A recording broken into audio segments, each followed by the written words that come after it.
So it's really interesting. My real estate background actually brought me into the cannabis space. Even though I was a cannabis user, I had family members that have used cannabis for medicinal purposes.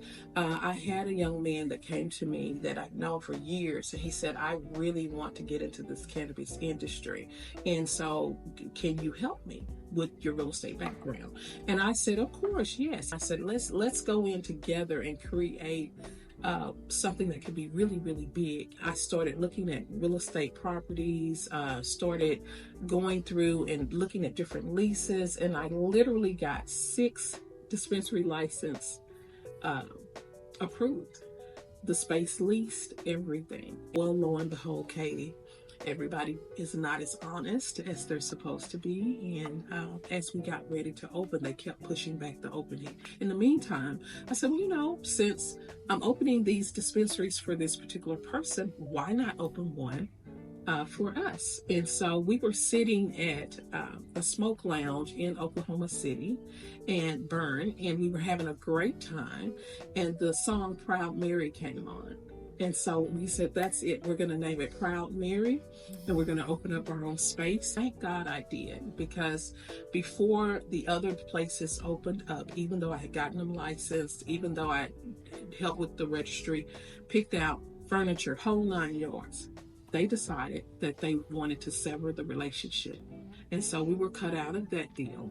But we had Proud Mary. Proud Mary, we pushed forward. I pushed everything in, and we moved ahead, and were able to open at the end of the year in 2022. We immediately got patients because we're right next to the historical landmark of the Blue Note, and my significant other, he is from Holdingville. And so, born and raised in Oklahoma. I think we have our legs. To me, Proud Mary is like a baby. She's walking now. She's got her legs.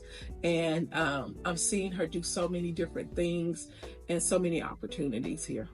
I have really bad allergies. And so this actually helps me with my allergies. And so it helps there. And it is also a pick-me-up.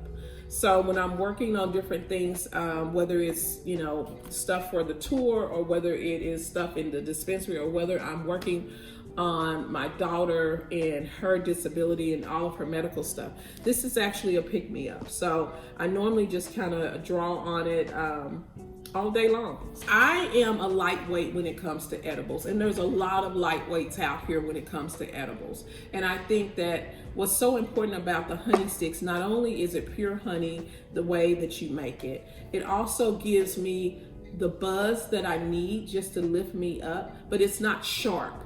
There's a lot of edibles out there that's very sharp, and if you're not ready to ride that roller coaster going around the turns, then you want something that gives you what you need, but not necessarily takes you out, so you can still function.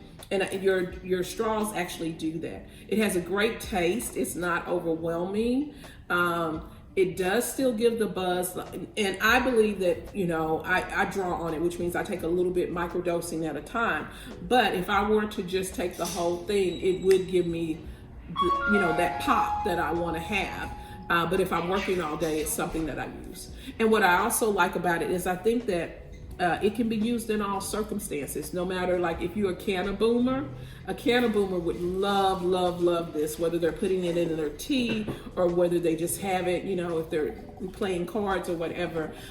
It is great for them. It's a way to microdose. So to me, inclusion means allowing me to have a seat at the same table as everybody else. Social equity is important, but it has to be done the correct way. The way that I advocate for social equity is I allow people to come through the door that I'm walking through. And a lot of times I get into doors that other people do not get into. And so I keep that door open for them. And so even on the Smoke Currency Tour, the Highly Connected app, Krista Jones, she is very influential. She's a brilliant woman. And but she's a white female, but she's part of the LGBTQ community, right? And so they're not opening the door for her, but I hold the door open for her and say, come on, let's do this together. I'm going to some national convention and they let me in because they see me, because of my influence, because I'm a person of color. That's great, but she's still my sister too. And I'm gonna let her in. And she does the same for me. If she knows of something that's going on, she'll call me and she'll say, hey, Thunder, what do you think about this? Do you wanna get into this? This is what you need to do. If we create a bond between all of us and being able to raise the bar in the level of understanding that her journey is no different from my journey. It may just be a different road, but the journey is still to succeed in this industry. Then it would make sense for me not only to open the door for her, but to you and anyone else. Because as a woman, as a person of color, as a person of a different gender, all of that makes sense to me.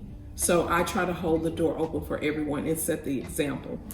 What I love about Oklahoma's medical program is that children can get a medical card along with their parents as their caregiver. And the fact that Oklahoma allows for the creativity of processors to be able to create medicine that children that are disabled will not chunk back at you. It's something very, very important. So for the children out there that are autistic, that have cancer, that have epilepsy, all those different things that your minor patients or even your can of boomers have, it's important to understand that it's difficult sometimes to take medicine. Cannabis doesn't always, even the gummies, they don't always taste good. And so, except for your product. So to be able to have that opportunity to have different ways to experience this medicine, we did get that right. We got it right. We greet them when they come in. We talk to them. We learn about what their reason for being in. What do they like? You know, how do you like to use your medicine? What's your day like? We find all that information out just in casual conversation. Sometimes what we will do too is if we get a new product or we're thinking about a new product, we'll say, hey, we're thinking about this new product. What do you think about it? Have you tried this product? Is there a product that you would like for us to carry? And throughout this year, we've also had different events at the store, which I'm very, very proud of. We had a growing class. We've had a cloning class, and we walked them through. It's all about educating them. My passion is pediatric cannabis, and so I was able to speak on pediatric cannabis at the farmers market. And what was so interesting is after I spoke, I asked everybody, I said, do you have any questions? Please raise your hand. No one raised their hand. No one. So I walk off stage and I can't even get to my little area where everybody wanted to ask questions. And what I loved about that was the fact that we are curious. We want more information. I was able to help parents find 2 doctors to get them a medical card and a caregiver card. What I didn't like about it is that they were embarrassed to ask. Our youngest patient that we have is 3, and when she comes in, we actually do a dance, and I try to teach her what it's going to feel like to take her medicine. And so we use the song Head, Shoulders, Knees, and Toes. And so, because when you take, even when you're microdosing a child, when you take it, they're going to feel it first in their mouth. So head, and it goes all the way down. We do our little dance, and her parents leave. And it's amazing to see her age and gravitate and how she is succeeding in life. When people come in as caregivers, I feel that that is the best way that I could say I've helped the community.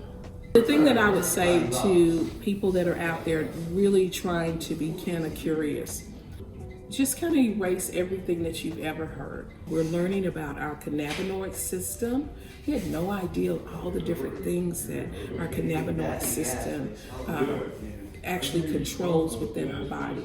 And so if you want to find out more about who you are, learn to discover yourself and your cannabinoid system through CBD, CBD oil, cannabis, and all of the different ways that it can affect your body. And that's how your cannabinoid system works, because that's where our immune system, our stress, all of that lies right in there.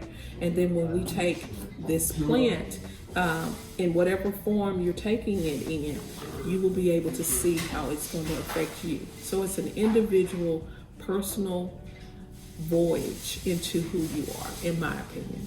I do have some favorites, so let me walk you through some of the favorites that I have.